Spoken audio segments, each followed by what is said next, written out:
Assalamualaikum warahmatullahi wabarakatuh. Selamat pagi semuanya. Di sini kami kelompok 8 akan mempresentasikan materi kami yang berjudul Ekonomi untuk Kesejahteraan Umat. Sebelumnya izinkan kami memperkenalkan anggota dari kelompok 8. Yang pertama, Alvan Prastia Maulana, Kiasah Yudianto, Muhammad Kemal Pasha Ramadhani, Safila Rizky Putri Santoso, lalu Amelia Atta Dewi Suseno, Khairun Nisa Ramadhani, Raihan Nur Cahyono, Widya Cantika Berliana Putri, lalu Wildan Al-Fadila. Kita akan memasuki materi yang pertama, yaitu prinsip ekonomi Islam. Pada dasarnya, prinsip ekonomi Islam berlandaskan tauhid, keadilan, nubuwah, khilafah, dan ma'ad yang bertujuan untuk mencapai kesejahteraan dunia akhirat, yang mewajibkan transparansi transaksi, berbagi resiko, serta kebebasan berusaha yang adil. Nah, ada beberapa larangan dalam transaksi di dalam prinsip ekonomi Islam, yaitu yang pertama riba atau bunga. Tambahan yang tidak adil dalam utang piutang atau jual beli, yang seperti kayak hutang gitu, kayak ada di bank ada hutang yang mengandung riba, itu tidak dibolehkan di dalam Islam. Lalu yang kedua, gharar atau ketidakpastian, yang berarti transaksi yang tidak transparan atau barangnya tidak jelas. Yang terakhir yaitu maisir atau judi, yaitu perolehan harta berdasarkan keberuntungan, bukan produktivitas.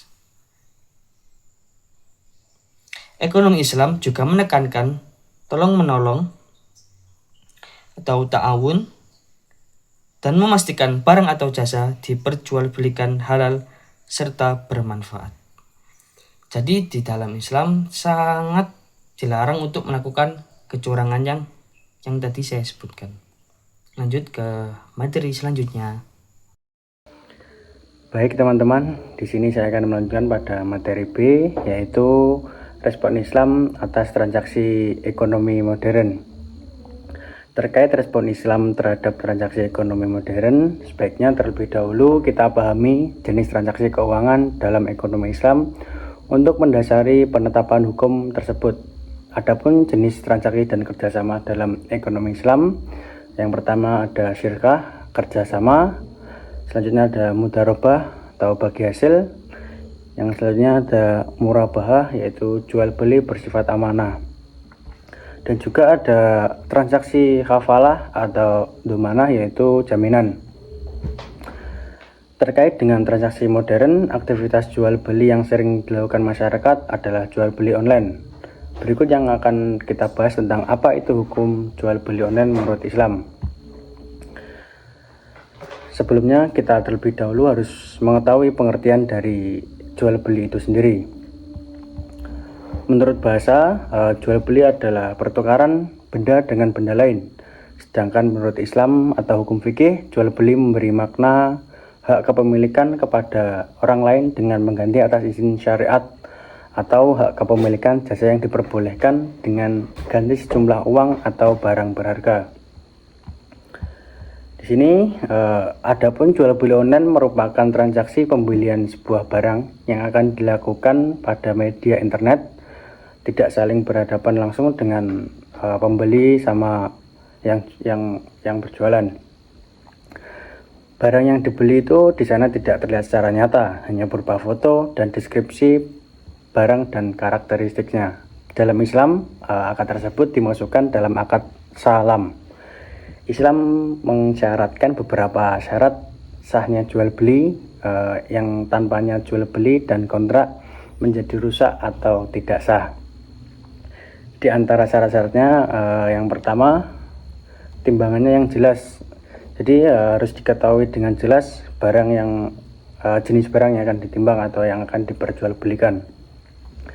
Yang selanjutnya, barang dan harga yang jelas dan dimaklumi, tidak boleh harga yang majhul atau tidak diketahui dari pembelinya itu sendiri. Dan yang nomor 3 yaitu mempunyai tempo tangguh yang dimaklumi. Dan yang terakhir mempunyai ridho kedua belah pihak terhadap bisnis yang dijalankan. Jika jual beli online memenuhi syarat-syarat tersebut, maka jual beli syah menurut syariat Islam. Terima kasih, begitu saja materi yang akan saya sampaikan. Selanjutnya akan dilanjutkan oleh teman saya. Terima kasih. Baik, selanjutnya yaitu adalah hukum bunga bank. Bunga bank adalah imbalan yang diberikan atas penggunaan uang dalam jangka waktu tertentu. Dalam contohnya yaitu nasabah membayar bunga saat meminjam, lalu bank memberikan bunga kepada nasabah yang menabung. Besaran bunga biasanya ditentukan berdasarkan persentase dari jumlah uang dan jangka waktu tertentu. Lalu pandangan ulama dan alasan riba dilarang. Mayoritas ulama, termasuk Majelis Ulama Indonesia, menyatakan bunga bank termasuk riba atau haram karena adanya tambahan dari pokok utang yang bersifat pasti. Lalu sebagian ulama lain berpendapat bunga bank tidak selalu riba karena dinilai tidak selalu bersifat menindas dan merupakan bagian dari sistem ekonomi modern. Riba dilarang karena riba dianggap mengandung unsur ketidakadilan karena satu pihak mendapat keuntungan tanpa resiko. Yang kedua, dapat memberatkan pihak yang berutang terutama jika bunga terus bertambah. Etika kerja dalam Islam menekankan pentingnya kesungguhan dan profesionalisme.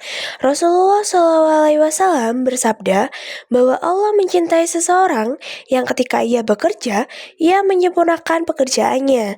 Pesan ini mengajarkan bahwa setiap tugas, sekecil apapun itu, harus dilakukan dengan penuh tanggung jawab, kejujuran, dan kesungguhan. Dengan menjauhi sifat malas dan mengedepankan integritas, pekerjaan tidak hanya menghasilkan manfaat duniawi, akan tetapi juga membawa keberkahan yang mendukung kesejahteraan umat. Seorang muslim yang bekerja dengan etika yang benar akan menjadi teladan, sekaligus menunjukkan bahwa kerja adalah bagian dari pengabdian kepada Allah. Islam memandang kerja bukan hanya sarana untuk mencari nafkah, melainkan juga bentuk ibadah apabila dilakukan dengan niat yang benar dan cara yang halal. Rasulullah SAW menegaskan bahwa tidak ada makanan yang lebih baik daripada hasil kerja tangan sendiri, yang menunjukkan pentingnya kemandirian, kejujuran, dan amanah. Seorang muslim dituntut untuk bekerja dengan penuh tanggung jawab, tidak menipu, dan tidak merugikan orang lain. Dengan demikian, etika kerja Islami membentuk pribadi yang disiplin, mandiri, dan berintegritas, sehingga setiap usaha yang dilakukan menjadi jalan untuk meraih keberkahan hidup, sekaligus memperkuat nilai-nilai kemanusiaan dalam masyarakat. Baik, yang selanjutnya adalah etos kerja Islami. Apa sih etos kerja Islami itu? Secara bahasa, etos itu berarti karakter atau keyakinan, sedangkan kerja adalah usaha terencana dan bertanggung jawab. Nah, etos kerja Islami ini adalah kesungguhan seseorang dalam mengerahkan potensi lahir dan batinnya untuk mencari rezeki yang halal. Tujuan utamanya itu bukan sekedar materi, melainkan bentuk ibadah kepada Allah Subhanahu wa taala dan juga upaya menjadikan dirinya sebagai bagian dari masyarakat terbaik atau biasa juga disebut dengan khairu ummah. Nah, karakteristik dari etos kerja Islam itu ada banyak sekali. Yang pertama adalah tanggung jawab ilahi, yaitu dimana kita menyadari bahwa setiap pekerjaan itu pasti akan dipertanggungjawabkan kepada Allah. Jadi sehingga kita akan lebih berhati-hati lagi dalam bekerja. Lalu ada kejujuran, dimana kita bekerja dengan integritas, menghindari kecurangan, dan tidak menghalalkan segala cara demi kepentingan sendiri. Selanjutnya adalah kerja keras, yaitu kita berusaha maksimal dengan perencanaan yang benar-benar matang. Selanjutnya adalah disiplin waktu. Kita bisa menghargai waktu dengan memulai dan mengakhiri pekerjaan sesuai dengan jadwal yang telah ditetapkan. Dan yang terakhir adalah penuh perhitungan, di mana kita bisa mengelola, membelanjakan hasil kerja itu secara tepat dan tidak boros. Baik, selanjutnya saya akan menjelaskan tentang kemandirian hidup. Dalam Islam, kemandirian hidup adalah kemampuan seseorang untuk memenuhi kebutuhan dan mengelola hidupnya sendiri melalui usaha atau ikhtiar, tanpa bergantung berlebihan pada orang lain, namun tetap berlandaskan iman kepada Allah Subhanahu wa Ta'ala.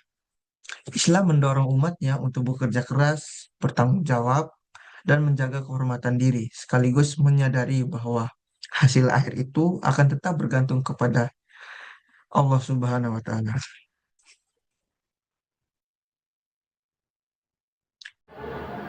Selanjutnya, saya akan memberikan salah satu contoh studi kasus yang sesuai dengan topik kita kali ini agar audiens lebih memahami topik kita. Seorang penjual bernama Andi membuka pesanan pre-order untuk produk gamis terbaru melalui Instagramnya.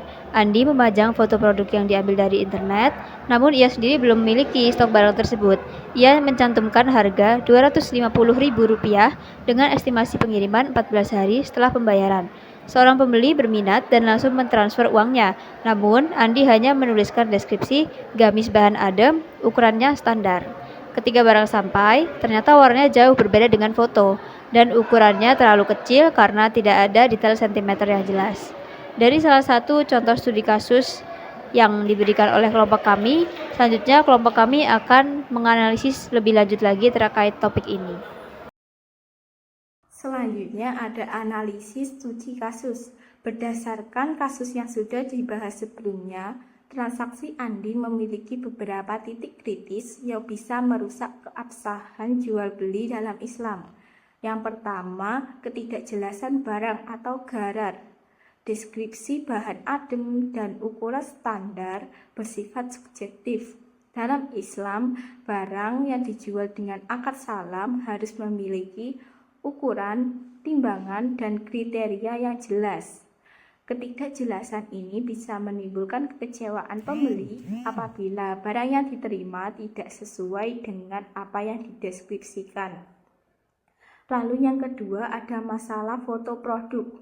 Menggunakan foto milik orang lain tanpa menjelaskan bahwa itu hanyalah referensi dapat dianggap sebagai penipuan jika barang aslinya jauh berbeda dengan barang yang terdapat pada foto tersebut. Lalu yang ketiga, ketidakjelasan tempo. Meskipun Andi menyebutkan bahwa barang akan dikirim dalam 14 hari, jika ia tidak memberikan kepastian kapan maksimal barang dikirim, ini bisa melanggar syarat tempo tangguh yang dimaklumi. Selanjutnya ada solusi studi kasus. Agar pelaku usaha online dapat menjalankan bisnis sesuai syariat Islam, ada 5 solusi yang bisa disarankan. Yang pertama ada deskripsi produk yang detail. Penjual wajib memberikan spesifikasi sejelas-jelasnya, jangan hanya ukuran standar atau bahan adem, tapi bisa juga disertakan panjang baju dan lingkar dada, jenis bahan secara spesifik dari baju tersebut, atau foto asli agar pembeli mendapat gambaran akurat mengenai apa yang akan dibeli. Lalu yang kedua ada transparansi harga dan stok. Harga yang dicantumkan harus sudah jelas, apakah terdapat harga tambahan seperti harga pengiriman ataupun harga kemasan.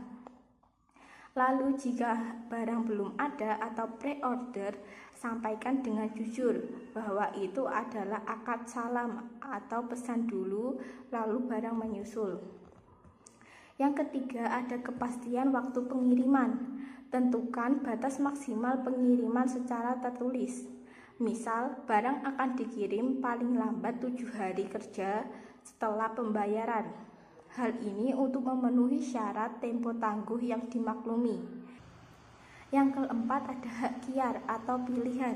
Berikan fasilitas kepada pembeli untuk melakukan pengembalian barang jika barang yang sampai tidak sesuai dengan deskripsi yang sudah dijanjikan. Ini adalah bentuk untuk menjaga keridhoan kedua pihak. Lalu yang kelima ada akad yang jelas.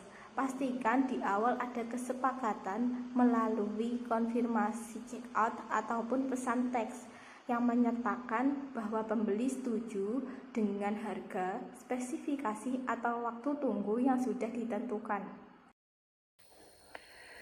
Baik teman-teman, di sini saya akan menjelaskan keseluruhan kesimpulan dari materi kelompok kami itu sendiri.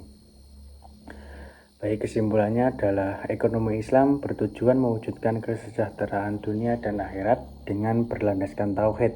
keadilan, nubuwah, khilafah, dan ma'ad.